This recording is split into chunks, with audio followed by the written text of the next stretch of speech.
கந்தசாமி என்ற ஒரு மனிதர் பல ஆண்டுகளாக ஜவுளிக்கடை வியாபாரம் நடத்தி வந்தார். கடை தெருவில் அவருடைய ஒரே ஒரு ஜவுளிக்கடை மட்டுமே இருந்ததால் நகரத்து மக்கள் அவரது கடையில் இருந்தே துணிமணிகள் வாங்கி வந்தனர்.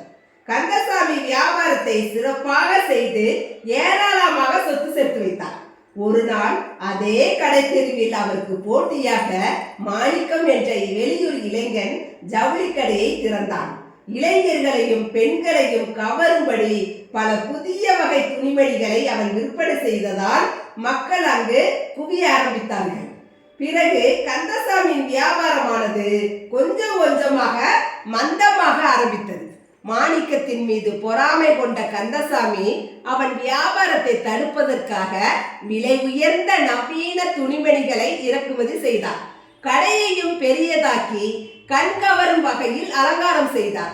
சினிமா கலைஞர்களை வரவழைத்து தன் கடைக்கு விளம்பரம் செய்தார். இதனால் அவரது சொத்துக்கள் பெருமளவில் கரைந்தன. ஆனாலும் குறைந்த லாபத்தில் அதிக விற்பனை என்ற கொள்கையை கொண்டிருந்த மாணிக்கத்தின் கடையில்தான் அதிகமான வியாபாரம் நடந்தது. இதை கண்டு கொதித்த கந்தசாமி வேறு வழியின்றி மிக குறைந்த லாபத்துக்கு துணிகளை விற்க முன்வந்தார்.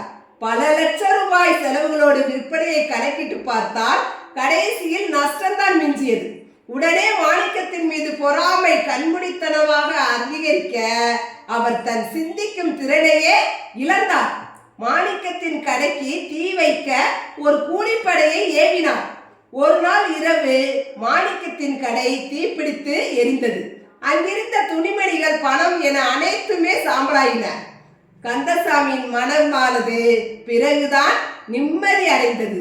ஆனால் மாணிக்கம் கொடுத்த புகாரின் பேரில் தீவிர விசாரணை நடத்திய காவல்துறையினர் தீ வைத்த கூலிப்படையினரை கைது செய்து விசாரித்தார்கள். அவர்கள் கந்தசாமியை காட்டி கொடுத்ததால் அவர் சிறையில் அடைக்கப்பட்டார். கந்தசாமியின் கடையானது சீல் வைக்கப்பட்டது. மாணிக்கம் தன் கடையை காப்பீடு செய்திருந்ததால் இழப்பீட்டு தொகை கிடைத்தது. மீண்டும் வியாபாரத்தை தொடர்ந்தான். பொறாமையால் அறிவுக்கண் மூடப்பட்டு தீய வழியில் சென்று வெற்றி பெற நினைத்தால் கடைசியில் பெரும் துன்பத்தையே சந்திக்க நேரிடும். ஆக பொறாமையானது தன்னிடம் உள்ள சொத்தையும் சேர்த்து அழித்துவிடும்.